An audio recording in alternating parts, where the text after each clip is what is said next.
Hello मेरे प्यारे बच्चों, कैसे हैं आप लोग। मैं उम्मीद करता हूँ आप सभी अच्छे होंगे। देखिए, आज के एक नेक्स्ट वीडियो में तो बच्चों ध्यान रखना, आज की इस वीडियो में आज मैं आपको बहुत ही इंपॉर्टेंट टॉपिक लेके आया हूँ। इस टॉपिक का नाम बच्चों आइंस्टीन प्रकाश वैद्युत समीकरण। ये वो टॉपिक है जो आपको 100% बच्चों एग्जाम में नंबर दिला के जाएगी और पूरी 1% दिला के जाएगी। मतलब ये टॉपिक 5 नंबर में आपके एग्जाम में आता है।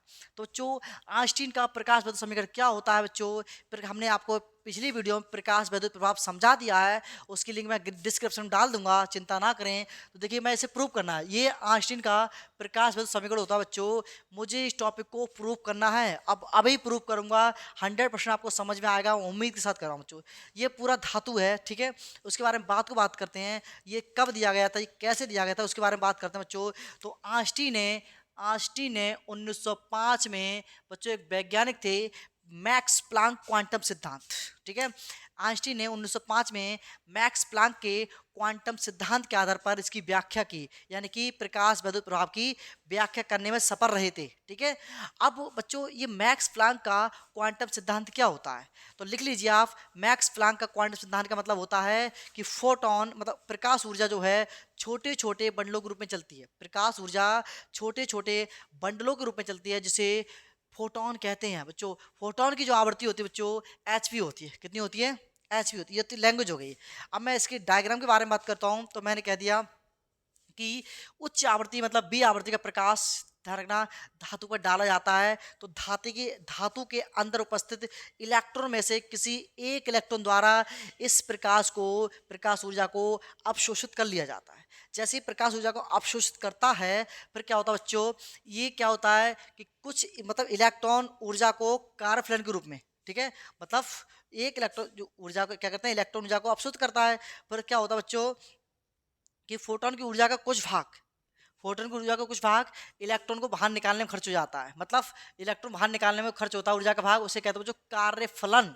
और कुछ भाग इलेक्ट्रॉन को गतिज ऊर्जा प्रदान करने में खर्च हो जाता है। कहते हैं बच्चों, कुछ भाग इलेक्ट्रॉन को गतिज ऊर्जा प्रदान करने में खर्च हो जाता है। तो हम लैंग्वेज ज़्यादा ना करके हम तो देख लेते हैं डेरिवेशन के लिए। तो बच्चों, आपतित फोटोन की ऊर्जा ये कितनी होगी बच्चों? आपतित प्रकाश फोटोन की ऊर्जा होगी बच्चों कि आपतित प्रकाश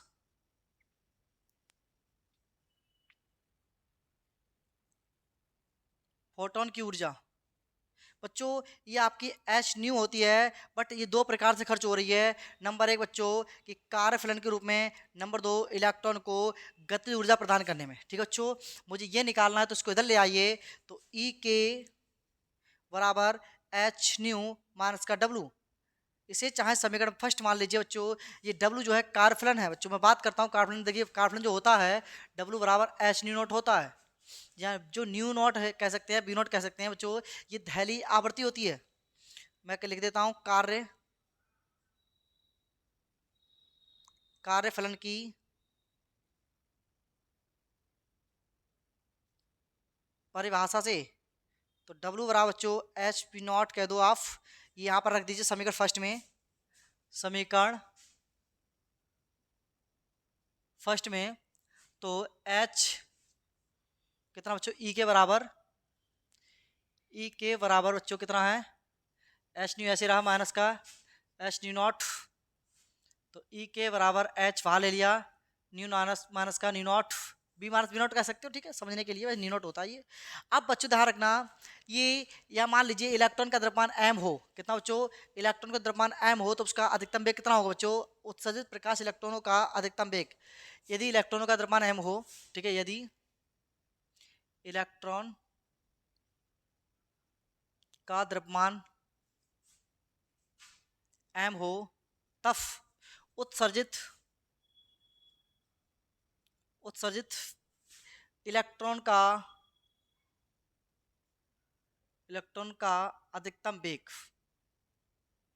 अधिकतम मतलब बी मैक्सिमम होगा। कितना बच्चों? अधिकतम कितना बच्चों? बी मैक्सिमम होगा, ठीक है। तफ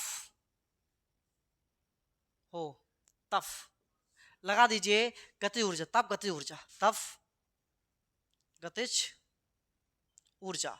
तो ई के बराबर फॉर्मूला होता है कि half M B square, maximum लगा दीजिए यहाँ पर। समीकरण नंबर 2, समीकरण नंबर 3।